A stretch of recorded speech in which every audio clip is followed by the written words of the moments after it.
Today, we're stepping into a particularly dark corner.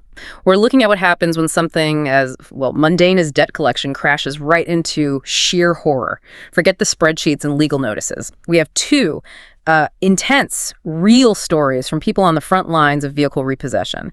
Jobs that went from routine to terrifying. And in one case, deadly. It's really crucial to understand this job, being a repo agent. It's inherently dangerous, unpredictable. They get painted as, cold, maybe heartless sometimes in the media. But that reputation often hides the reality, the kind of situations they actually walk into. They're not just grabbing cars. They're dealing with people often at their absolute lowest point, facing financial ruin, or sometimes something much worse. Exactly. And the stories we're recounting today, they come straight from agents in Italy and France. They detail these moments of sheer unpredictability, of terror, moments that show just how thin that line is between a normal day at work and getting caught up into something truly violent. Let's start in Italy. This is a genuinely chilling story involving an agent, a colleague named Marco. Marco worked for an agency specialized in vehicle repossession, standard stuff. He had a job, pretty routine on paper. Collect a car. The owner hadn't made payments. So Marco drives out to the neighborhood. He finds the house, sees the car parked right there outside. Now, in Italy, the procedure back then was, it was built for speed, minimize contact, minimize risk to the agent. If they could access the vehicle, they didn't actually need to confront the owner first, legally. So Marco just hooks up the car to his truck, standard retrieval, and heads back to the depot. Job done, or so he thought. And that Italian procedure, it's key here. Yes, prioritizing speed, avoiding contact, it probably cuts down on the everyday arguments, the usual shouting matches. But as Marco found out, it also means the debtor is completely surprised. It lets an agent walk right into, potentially anything. A criminal situation, completely blind. And that's precisely what unfolded. Later that day, Marco's back at the office doing paperwork. The company phone rings. It's the debtor. Marco kind of braces himself, expecting the usual yelling, the abuse about taking his car, but this is where it turns. The guy on the phone, he wasn't screaming about the car. Not at all. He was focused, desperately focused on just one thing, a briefcase, a combination locked briefcase he'd left in the trunk. The debtor kept saying the case was essential. He needed it back immediately, right now, within the next 30 minutes, he said. Mentioned some very important meeting. That stress, you could probably hear it crackling down the line. I mean, the immediate switch from losing a car, which is, thousands of dollars, maybe euros, to begging desperately for just this one item, an unknown item. It screams that whatever was in that briefcase was worth far, far more, and likely not just in monetary terms. It felt like collateral for something dangerous, something much bigger than a car loan. Oh, absolutely terrifyingly stressful.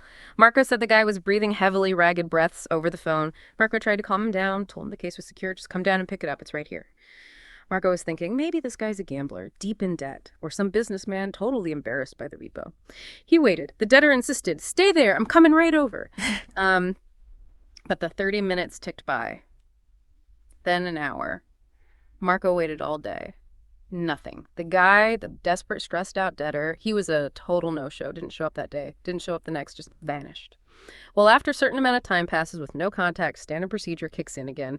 The car and everything inside it, including that locked briefcase, it gets processed, moved up the chain towards auction. Marco, honestly, he pretty much forgot about the whole weird incident until the police showed up at his office door. Days later, police officers arrive. They start asking really specific questions about that particular vehicle, about the debtor, and then Marco comes into the office the next morning holding a newspaper. He looked absolutely sick, and there it was. Front page news, practically. The debtor. His mangled body had been found, discovered by someone walking their dog out in a wooded area. The details that were released, horrific. The body was barely hidden, just a shallow grave. The man had numerous deep cuts. This wasn't quick. It suggested prolonged, intentional injury, torture. Several of his fingers were missing. His genitals had been completely severed, and there were severe rope burns around his wrists, clear signs he'd been bound, tortured for hours. Before the end came, a single bullet right through the forehead, textbook execution style. That level of violence, the calculated cruelty, the torture, the specific mutilation, that's not just about silencing someone over a debt. That's sending a message, an extremely brutal message. And it wasn't just for the victim. It was meant for whoever found the body or whoever might be looking for whatever was missing. It tells you that briefcase, it wasn't just cash or jewels. That kind of reaction points to something else. Leverage, incriminating documents maybe, evidence, something that exposed a serious criminal operation, likely high level.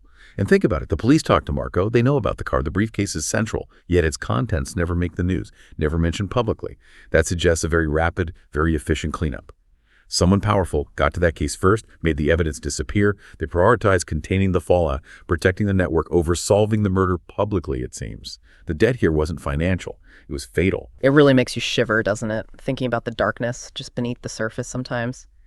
So we move now from that hidden, calculating violence, probably organized crime in Italy, to something different. More raw, isolated terror faced by two agents out in the French countryside. This story comes from a repo man in France. He's recounting an experience working with his partner, his colleague, Oscar. The job itself sounded completely routine again. Go out, repossess a standard vehicle, defaulted payments. So they take their tow truck, head out of the city. And right away, the location felt wrong. Unsettling. We're talking way, way out. Middle of nowhere stuff. Down this long, muddy, rutted dirt road. Thick woods pressing in on both sides. When they finally got there, the place itself, it was just this rundown, kind of rickety old barn house. Looked like it was barely standing, barely lived in. And that isolation, that geography, it's a huge tactical disadvantage for the agents. Yeah. Instantly.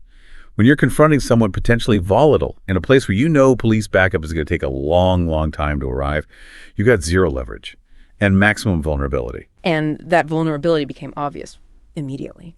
The owner was already outside waiting for them. Big guy. Physically imposing, kind of like a lumberjack, the narrator said, and hostile from the first second.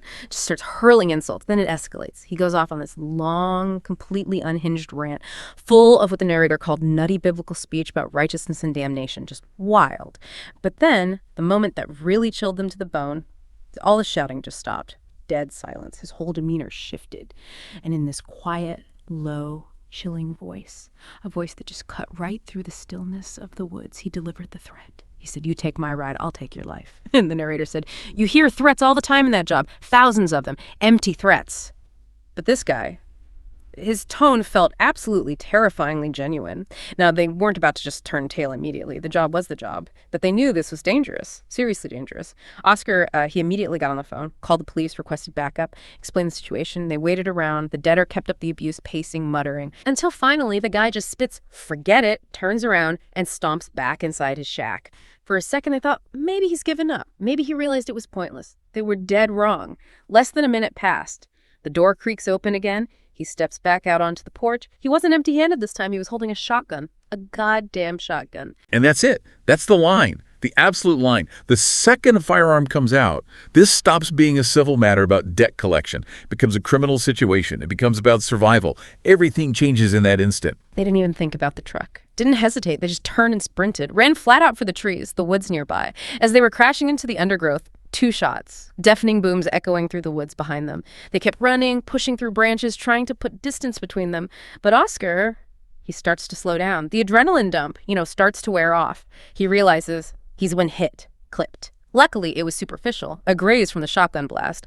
But still, he was injured, bleeding, losing speed. And worse, they could still hear the debtor crashing through the woods behind them, pursuing them, screaming threats. They hadn't actually gotten that far into the woods. Oscar was struggling. Trying to stay quiet was impossible. They just dove into the first cover. They saw a shallow, damp ditch filled with leaves.